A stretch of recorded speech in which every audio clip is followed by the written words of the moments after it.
Welcome back to Face the Nation. We continue our conversation now with Louisiana Republican Senator John Kennedy.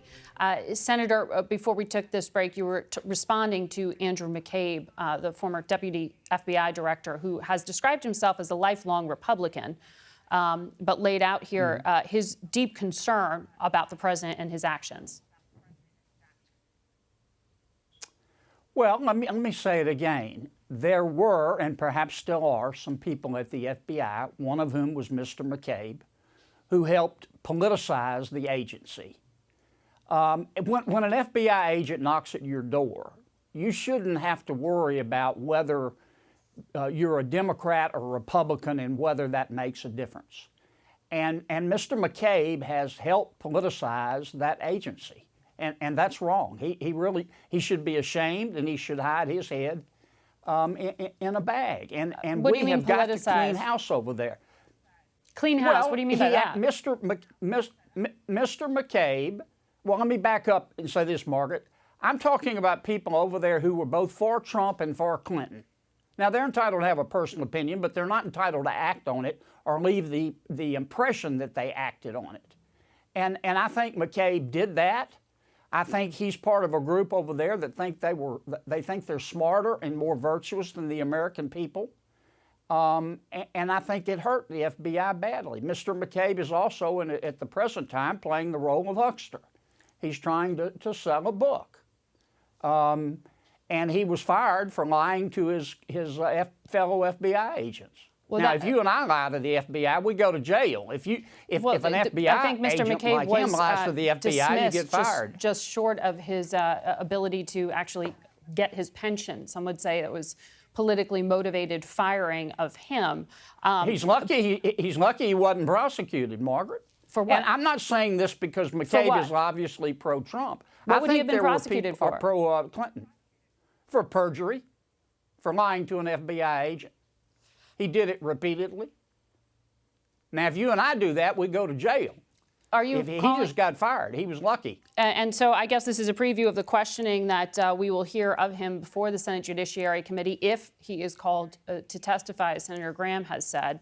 But I want to ask you about, since you sit on that committee as well, the sentencing we saw this week of a Trump campaign chairman, former Trump campaign chairman, Paul Manafort. He was charged with an array of felonies, financial crimes. Federal sentencing guidelines would have had him serving upwards of 20 years. He got 47 months. Does the punishment fit the array of crimes? All right. Before I answer your question, let me be clear about Mr. McCabe. I don't care whether you're a Republican or a Democrat. If you're at the FBI, you're not supposed to act on it. Mr. McCabe did, and I believe he's one bent two before. Now, number two, Mr. Manafort. Sorry, can I just clarify there? You in the past have said, I thought, that you supported the Mueller probe. McCabe had helped to set up some of the special counsel there specifically to look at the question of whether the president was a Russian asset. I do support the Mueller probe. I do support the Mueller probe, but that doesn't preclude Mr. McCabe from being what he is, a bent two before. And he hurt the FBI badly, and all the people over there who tried to help Clinton or who tried to help Trump. Every one of them should hide his head in the bag. They hurt the premier law enforcement agency in all of human history, and we're going to have to spend a lot of time rehabilitating it. The American people don't trust it as much as they used to, and that's wrong. But you say you still support the Mueller probe itself. Can you yes, I do. answer the question, though, on Paul Manafort? Because Manafort, he was charged with an array of felonies because of the special counsel's case. Number one, I was surprised at his sentence. I thought it would be longer. Number two, as I said in the past, Mr. Manafort is a grifter. He used to be a partner with Roger Stone. I'm sorry, Margaret, he's just a sleazoid. I mean, he's always played at the margins. Number three, you know, rather than just be opinionated, I'd rather be informed. Judge Ellis has been on the bench 30 years. I haven't read the sentencing memos. He obviously believed 4 years was enough. I might disagree with him, but I'd have to read the sentencing memos first because there's a lot of stuff in there that you and I don't see. Lastly, does it trouble you that the president admitted that he had discussed a presidential pardon with Michael Cohen? Should he have been discussing that in an investigation he's involved in? Well, as I understand it, at least part of the story, Margaret, is that Cohen and/or his lawyers approached the president and asked for a pardon. The president said it Now, happened Mr. directly in a Cohen- direct conversation. That's what the president said. Well, that okay. Mr. Cohen, once again, in front of Congress, lied then. He said that never happened. And I think with Mr. Cohen, given his checkered past, if he's breathing, he's lying. But yeah, I mean, I guess I don't blame Cohen for asking. It was inappropriate, but he shouldn't have lied to Congress about it. Senator, good to talk to you today. We'll be right back with our panel.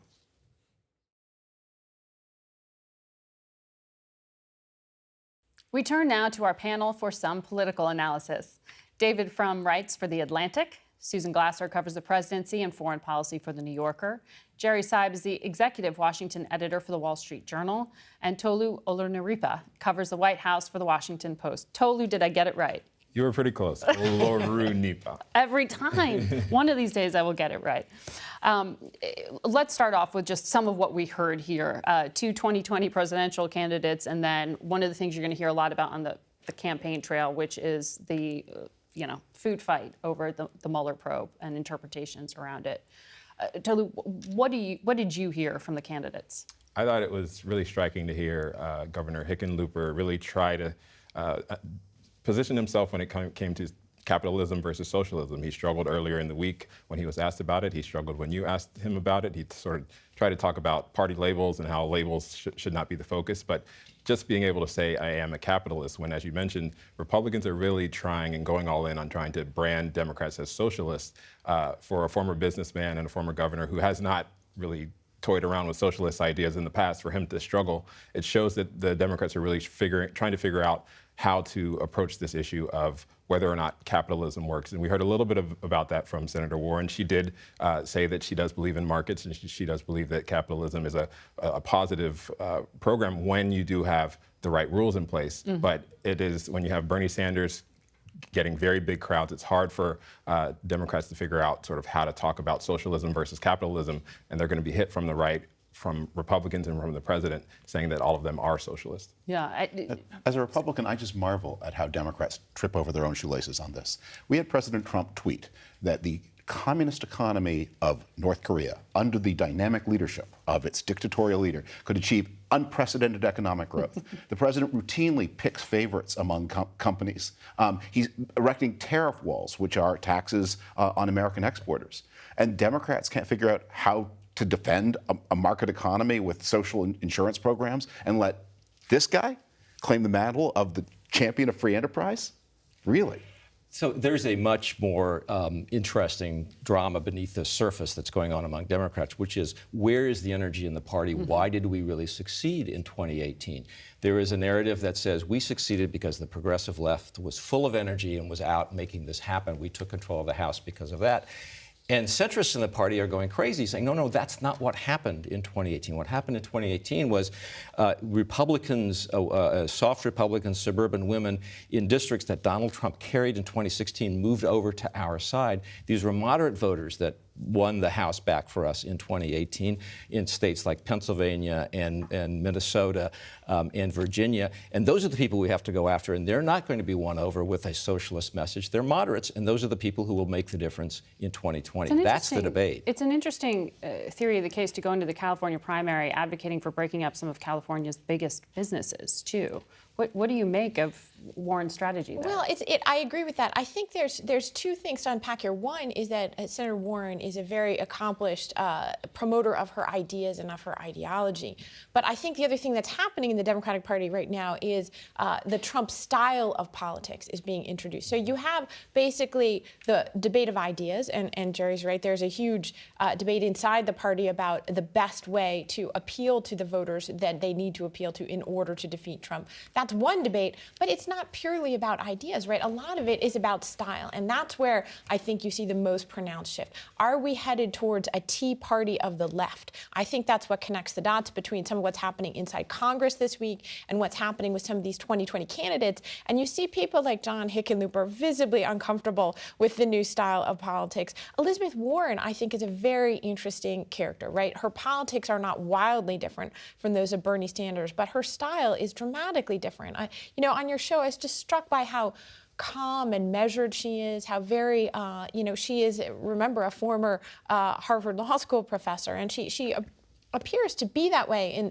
and it's very different than the sort of Bernie Sanders, shouting politics. And I think that's what fundamentally, as much as ideology, is a conflict around the kind of party. Are we going to have a demagogue of the left to take upon a populist right-wing demagogue, which is what the president of the United States is, basically? Tolu, how do we understand the showdown among House Democrats over Congresswoman Ilhan Omar's remarks? Yeah, House Democrats did not want to spend this week talking about anti-Semitism. They had a number of different bills that they were putting through, but because they are struggling with this internecine battle between the progressives and the base and the moderates and the leadership that is a little bit older, you have religious lines, you have racial lines, you have generational lines that the Democrats are struggling over, and they haven't quite figured out how to balance the very diverse class that they have. And I think that's part of the reason you saw Nancy Pelosi wanted to start off with a very tough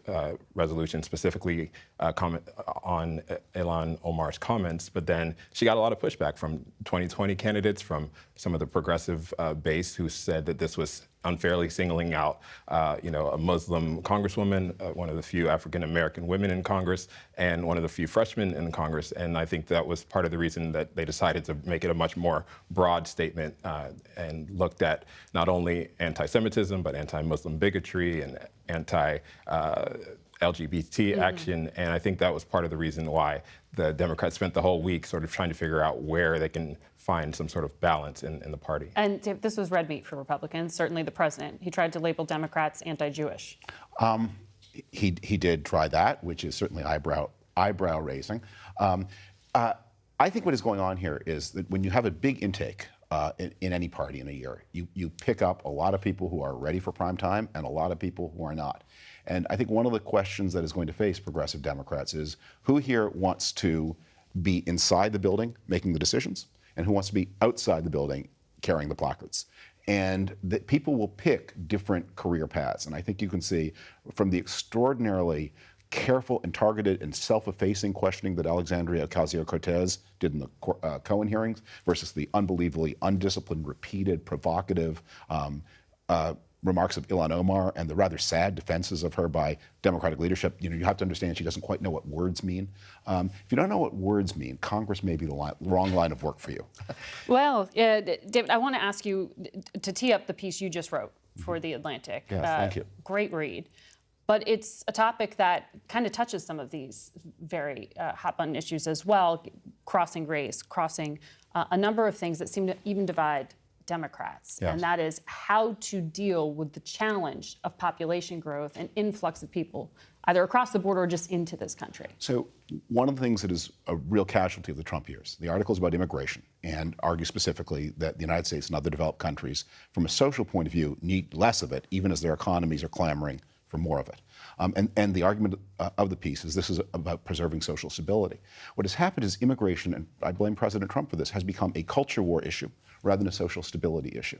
And so it's not a binary question. It's not, open the borders or have none. And it's not something any one country can manage on its own without reference to other countries.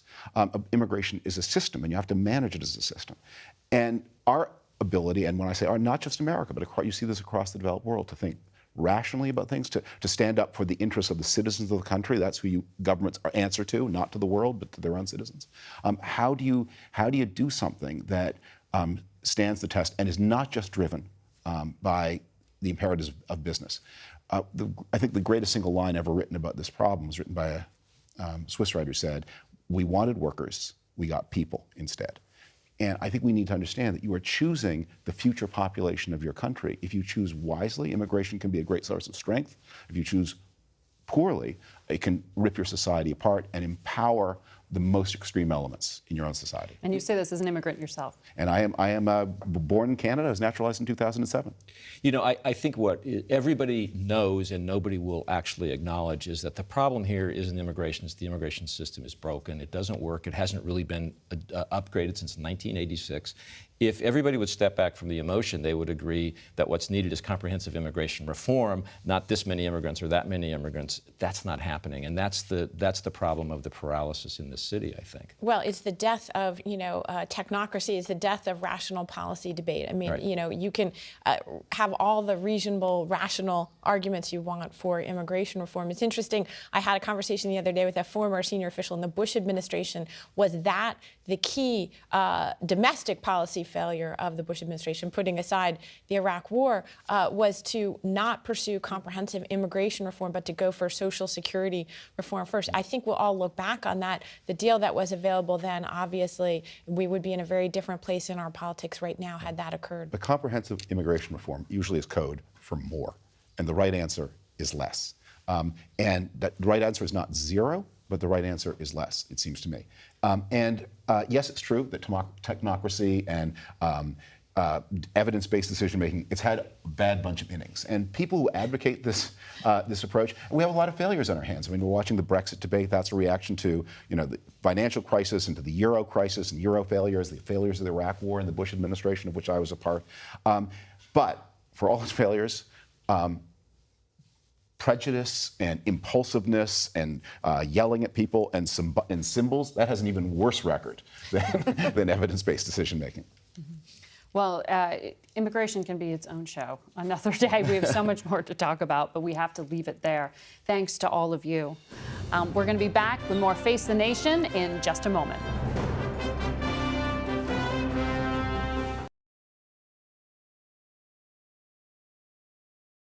We're now joined by former Deputy Secretary of State William Burns. He's the author of a new book, The Back Channel, a memoir of American diplomacy and the case for its renewal. Welcome to Face the Nation. Margaret, it's great to be with you. I hope this isn't saying that American diplomacy is dead. No, it's not dead at all. In fact, I think it matters more than ever on today's international landscape, which is a lot more crowded and competitive in some ways than ever before. My concern is just that I think we're drifting right now, and that's the case for renewing diplomacy.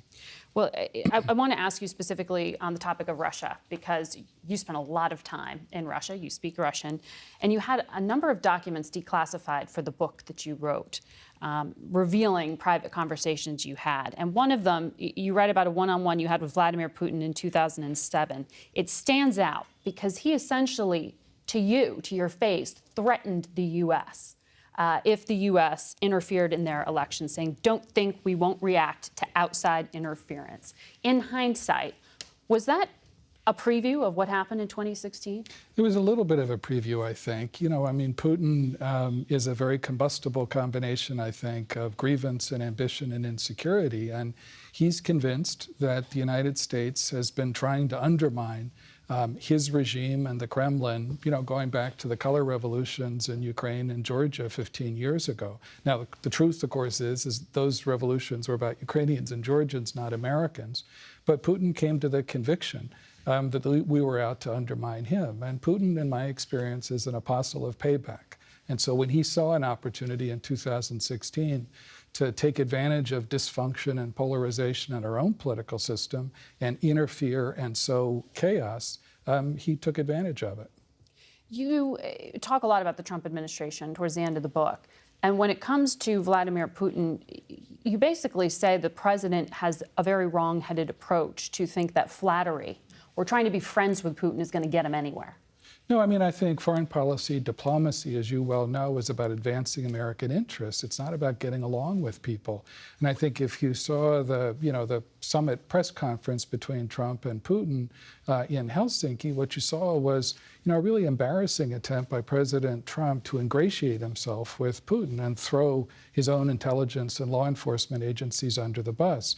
I think Putin reads that as a sign of manipulability, a sign of weakness that he'll try to take advantage of.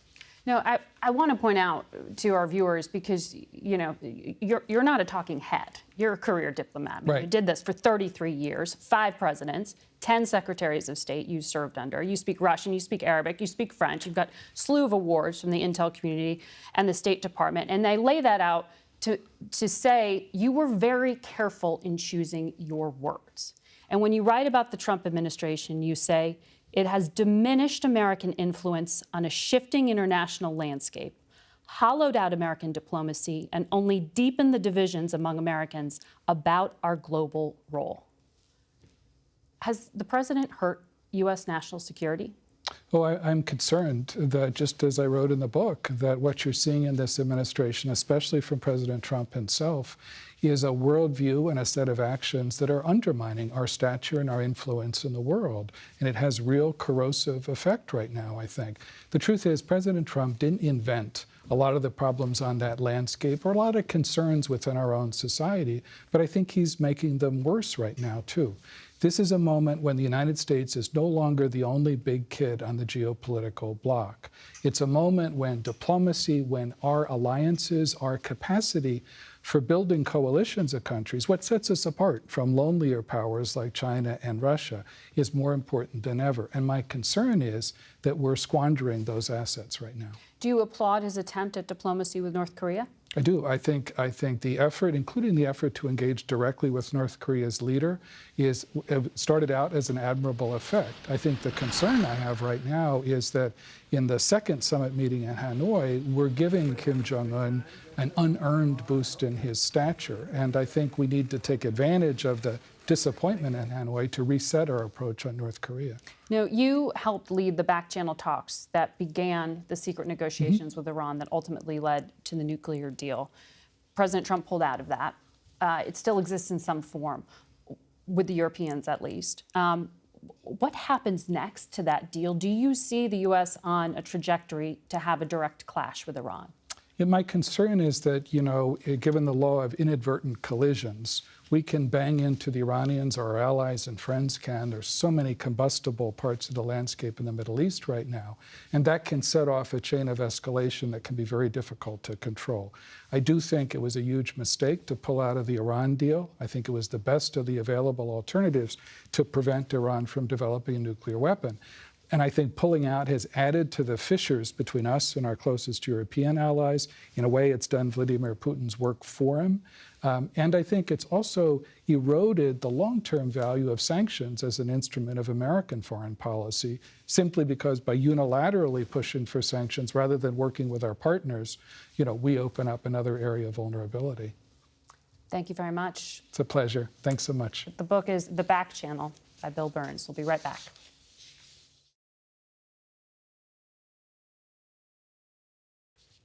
That's it for us today. Thank you for watching. Until next week, from Face the Nation, I'm Margaret Brennan.